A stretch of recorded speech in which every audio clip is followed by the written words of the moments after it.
نسلم ونصلي على رسوله الكريم أما بعد فأعوذ بالله من الشيطان الرجيم بسم الله الرحمن الرحيم ورفعنا لك ذكرك صدق الله العظيم وصدق رسوله النبي الكريم إن الله وملائكته يصلون على النبي يا أيها الذين آمنوا صلوا عليه وسلموا تسليما باواز بلند الصلاة والسلام عليك يا سيدي يا رسول الله وعلى آلك وأصحابك يا سيدي يا حبيب الله الصلاة والسلام عليك يا سيدي یا نبی اللہ وعلا آلکا و اصحابکا یا نور اللہ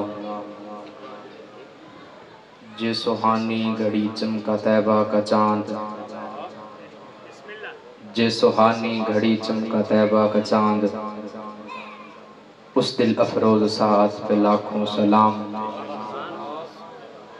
مٹے ہیں مٹتے ہیں مٹ جائیں گے آدھا تیرے نہ مٹا ہے نہ مٹے گا کبھی چرچا تیرا بے شک سبحان اللہ احباب وقار اللہ تبارک و تعالی جل جلالہ کی حمد و ثنا کرنے کے بعد سب سے پہلے مبارکباد کے مستحق ہیں اہلیان علاقہ مدو کی کہ انہوں نے اپنے محبت رسول کے تعلق کو مزید مضبوط کرنے کے لیے اس پاک محفل کا انعقاد فرمایا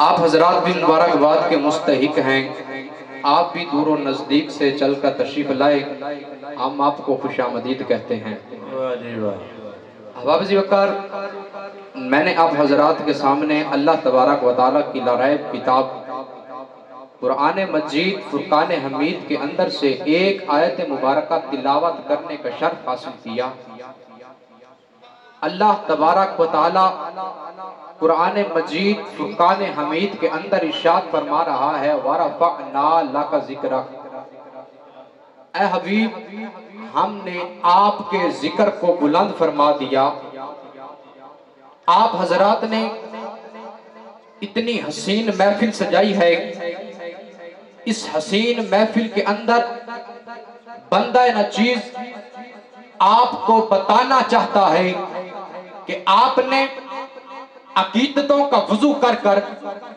محبت الہی میں اور محبت رسول کے اندر گم ہو کر اس پاک محفل کا انعقاد کیا یہ پاک محفل کرنا ایک عبادت ہے صرف میرے کہنے سے نہیں حدیث پاک ملاحظہ فرمائیے حضور اکرم نور مجسم صلی اللہ تعالی علیہ وآلہ وسلم کی زبان مبارکہ سے نکلے یہ الفاظ پورے عشقان مصطفیٰ کو ایک ٹھوس دلیل اور ایک ٹھوس ثبوت دے کر گئے ہیں حضور نے ارشاد فرمایا ذکر الانبیاء من العبادت و ذکر الصالحین کفارہ کہ انبیاء کا ذکر کرنا ایک عبادت ہے اور صالحین کا ذکر کرنا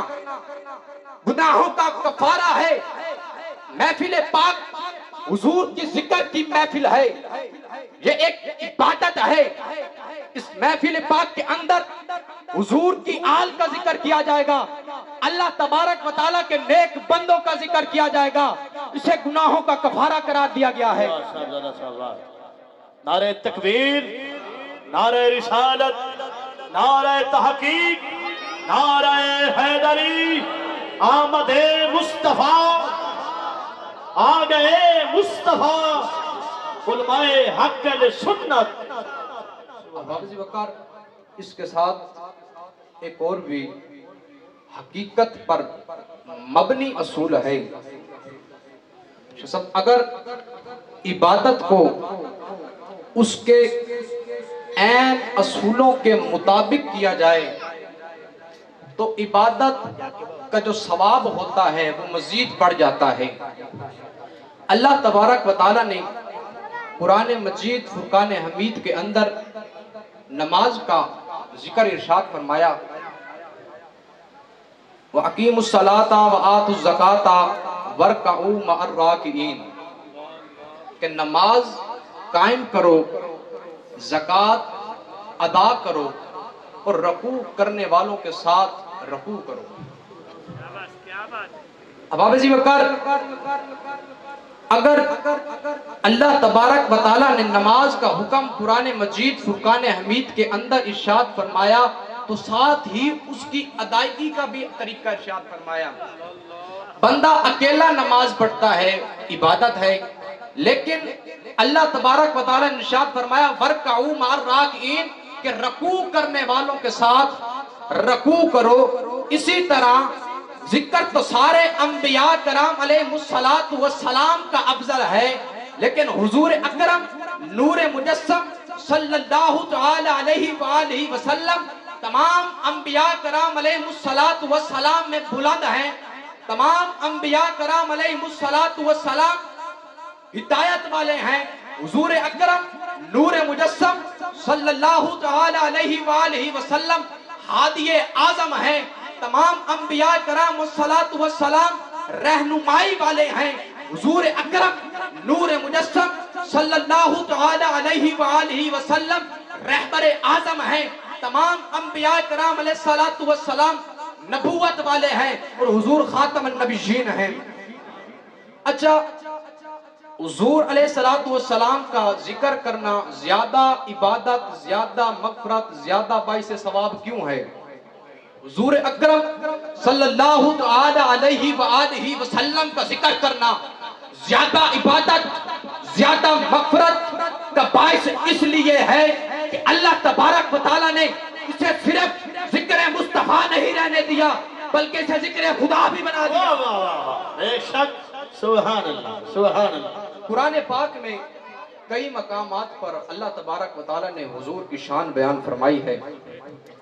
اگر اللہ تبارک و تعالیٰ قرآن کے اندر ارشاد فرمائے وَمَا أَرْسَلْنَاكَ إِلَّا رَحْمَةً لِلْعَالَمِينَ، سبحان اللہ، یہ بھی ذکر مصطفیٰ ہے۔ اگر اللہ تبارک و تعالیٰ قرآن مجید فرقان حمید کے اندر علم نشرہ ارشاد فرمائے تو یہ بھی ذکر مصطفیٰ ہے۔ اگر اللہ تبارک و تعالیٰ قرآن کے اندر والضحیٰ ارشاد فرمائے اسے بھی ذکر مصطفیٰ کہا جاتا ہے۔ اگر اللہ تبارک و تعالیٰ قرآن کے اندر واللیل اذا سجا فرمائے اسے بھی ذکر مصطفیٰ کہا جاتا ہے۔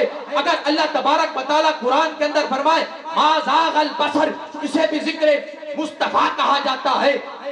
اگر اللہ تبارک و تعالیٰ قرآن کے اندر فرمائے وَمَا أَرْسَلْنَاكَ إِلَّا رَحْمَةً لِلْعَالَمِينَ اسے بھی ذکر مصطفیٰ کہا جاتا ہے۔ اگر قرآن کے اندر اللہ تبارک ارشاد فرمائے یا ایھا المزمل اسے بھی ذکر مصطفیٰ کہا جاتا ہے۔ اگر قرآن کے اندر اللہ تبارک و تعالیٰ ارشاد فرمائے یا ایھا المزمل اسے بھی ذکر مصطفیٰ کہا جاتا ہے۔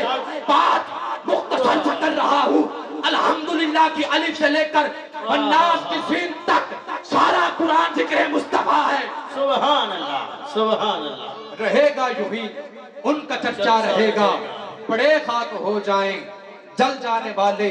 احباب ذی وقار، ذکر مصطفیٰ کے بغیر بندہ کبھی بھی ایمان کی بہاروں کو نہیں پہنچ سکتا۔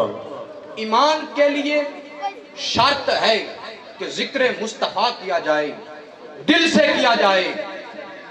ایمان کے لیے شرط ہے کہ ذکر مصطفیٰ دل سے کیا جائے۔ اگر ایمان نہیں تو نماز نہیں، اگر ایمان نہیں تو زکوٰۃ نہیں، اگر ایمان نہیں تو روزہ نہیں، اگر ایمان نہیں تو طہارت نہیں۔ مختصر سی بات کرتا چلوں، ساری عبادات کا مجموعہ ایمان کو قرار دیا گیا ہے، اور ایمان کا جو مجموعہ ہے ذکر مصطفیٰ کو قرار دیا گیا ہے۔ آخر پر دو اشعار پڑھ کر آپ حضرات سے اجازت طلب کروں گا۔ عرش حق ہے مسند واہ واہ رفعت رسول اللہ کی عرش حق ہے مسند رفعت رسول اللہ کی دیکھنی ہے حشر میں عزت رسول اللہ کی. جس وقت حشر دے اندر ہر دروازہ کھڑکا سو گلاؤں امداد کوئی نہ سی اس ٹائم مطلب سی حضور کی نا دیکھنی ہے حشر میں عزت رسول اللہ کی. تجھ سے اور جنت سے کیا مطلب نجدی دور رہو. تجھ سے اور جنت سے کیا مطلب نجدی دور رہو. ہم رسول اللہ کے بابا سے بلند ہم رسول اللہ کے جنت رسول اللہ کی. فن خطابت نہیں ہے شوق میرا خدا کرے دل میں اتر جائے وما علینا الا البلاغ.